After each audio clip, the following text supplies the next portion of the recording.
Assalamualaikum warahmatullahi wabarakatuh. Perkenalkan, nama saya Imam Ade Wahyudi dari jurusan Akuntansi, mahasiswa Universitas Muhammadiyah Tangerang. Kali ini saya akan menjelaskan apa itu teori informasi asimetris.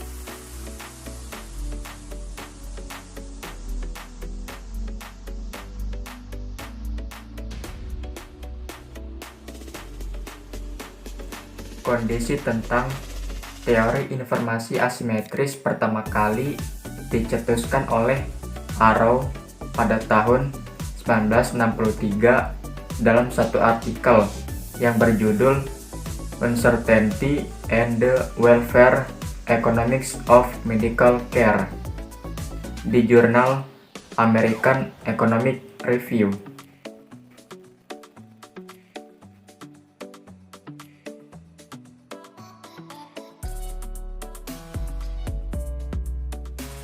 Sedangkan istilah informasi asimetris digunakan oleh Akerlof tahun 1970 dalam karyanya dengan judul The Market for Lemons, Quality, Uncertainty, and the Market Mechanism. Ia menyebutkan bahwa dalam pasar barang kacangan yang seperti itu, nilai rata-rata dari suatu komoditas cenderung turun, bahkan untuk barang dengan berkualitas bagus sekalipun.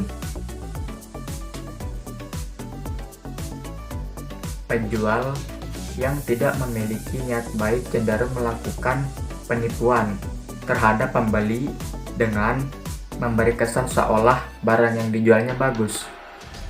Kondisi seperti itu membuat banyak pembeli menghindari penipuan atau menolak melakukan transaksi dalam pasar seperti itu. Bahkan yang lebih buruk adalah menolak mengeluarkan uang besar dalam transaksi tersebut.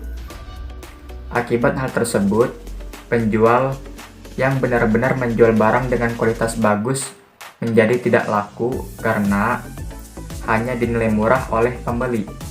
Hingga akhirnya pasar justru dipenuhi oleh barang dengan kualitas buruk. Untuk itu, sangat diperlukan adanya kejujuran informasi yang diberikan antara satu pihak dengan pihak lain, yang dalam hal ini penjual dan pembeli. Menurut Akerlof tahun 1970.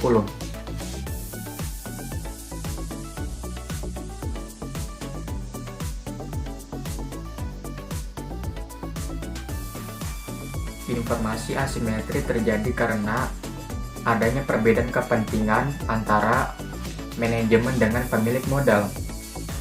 Menurut Suarjono tahun 2014 mengatakan bahwa informasi asimetri adalah di mana manajemen sebagai pihak yang lebih menguasai informasi dibandingkan investor atau kreditor, karena manajemen dan investor atau kreditor merupakan pihak-pihak yang hubungan kedua pihak tersebut dipandang sebagai hubungan keagenan.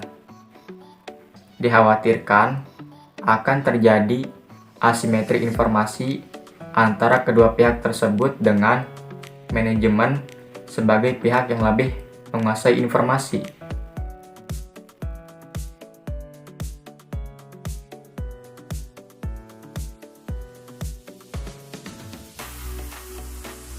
Kondisi informasi asimetri sangat mempengaruhi cost of equity karena apabila pihak eksternal perusahaan seperti investor dan kreditor tidak memiliki cukup informasi terkait perusahaan, maka akan timbul keraguan bagi pihak eksternal tersebut untuk menanamkan atau meminjamkan dananya terhadap perusahaan, yang akhirnya nanti akan mengurangi modal yang didapat perusahaan. Hingga akhirnya nilai cost of equity semakin tinggi karena perusahaan harus mengeluarkan biaya lebih banyak agar usahanya untuk menambah modal perusahaan tidak sia-sia.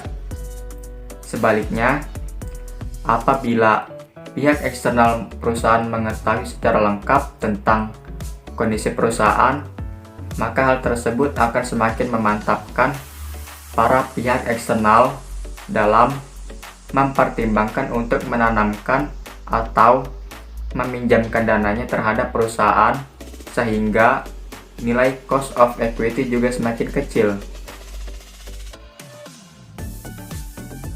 Selain variable dependent cost of equity, teori informasi asimetris juga tercermin melalui variable independent asymmetric information. Apabila ketimpangan informasi antara pihak manajemen dengan pihak eksternal, terutama bila informasi mengenai perusahaan yang dimiliki oleh pihak internal lebih sedikit dibandingkan informasi yang dimiliki manajemen perusahaan, maka kondisi tersebut lebih banyak merugikan perusahaan terkait usahanya menambah modal.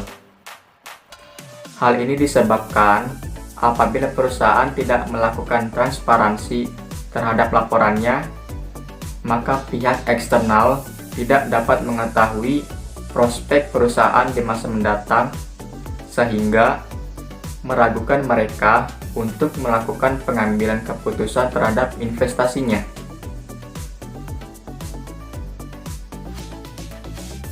Sekian penjelasan tentang teori informasi asimetris dari saya. Mohon maaf apabila ada kesalahan dalam pengucapan kata. Wassalamualaikum warahmatullahi wabarakatuh.